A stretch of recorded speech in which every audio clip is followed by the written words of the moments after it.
आज के प्रोग्राम में दो टॉपिक्स डिस्कस करेंगे। पहले तो डेंगू का मसला, जिसके ऊपर ताज़ा तरीन अदादोशुमार ये हैं कि 12,500 लोग पाकिस्तान में इससे मुतासर हो चुके हैं और ख़ास तौर पर ये जो कैपिटल एरिया ट्विन सिटीज़ हैं, इसके ऊपर ख़ास हमला कहना चाहिए डेंगू का। 5,000 मरीज़ सिर्फ इन दो शहरों के अंदर है और तवातर के साथ उसमें इजाफा हो रहा है। रोज़ नंबर पढ़ें तो 400-500 मज़ीद नंबर ऊपर की जानिब जा रहे हैं, घट नहीं रहे। हालांकि ट्रीटमेंट गवर्नमेंट हॉस्पिटल से हो रहा है। इंटेंसिटी इतनी ज़्यादा है और वक्त के ऊपर एहतियाती तदाबीर ली नहीं गई, स्प्रे नहीं किए गए।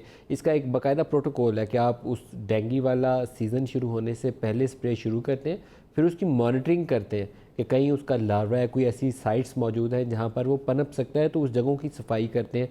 पानी कहीं खड़ा है तो उसको रोकते हैं। उन जगहों पे जहाँ पर पॉसिबिलिटी हो सकती है वहाँ पर स्प्रे को यकीनी बनाया जाता है और उसको टीमें तश्कील दी जाती हैं जो जाती हैं वक्तन फ़ौक्तन और उसका मुआयना करती हैं। ऐसी इस दफ़ा कोई एहतियाती तदाबीर ली नहीं गई। अब जितने नारे और ज़बानी बातें मर्ज़ी कर लें, लेकिन स्प्रेड इसी वजह से हुआ।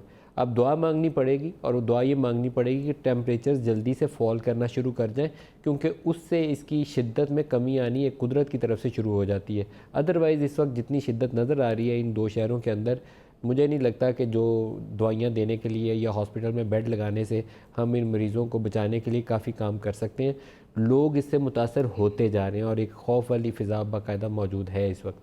सबसे ज़्यादा ज़ोर इधर ही है, या फिर कराची के अंदर हमें बहुत ज़्यादा इसकी, एक शहर के अंदर अगर शिद्दत देखनी हो तो कराची के अंदर इसकी बहुत शिद्दत नज़र आती है। दूसरा जो मोस्ट इम्पॉर्टेंट टॉपिक है वो प्राइम मिनिस्टर ऑफ पाकिस्तान का इस वक्त यूएन जनरल असम्बली से एड्रेस है जो कल होना है, और अमेरिका के अंदर उनकी इंटरनेशनल लीडर्स के साथ इंटरेक्शन है जिसमें मसला कश्मीर को और वहाँ जो कुछ भारतीय बर्बरियत है, जारियत है, उसको दुनिया के सामने रखा जा रहा है और उसके हल के लिए ज़ोर दिया जा रहा है। ये प्रोग्राम के दूसरे हिस्से में हम इस पर बात करेंगे।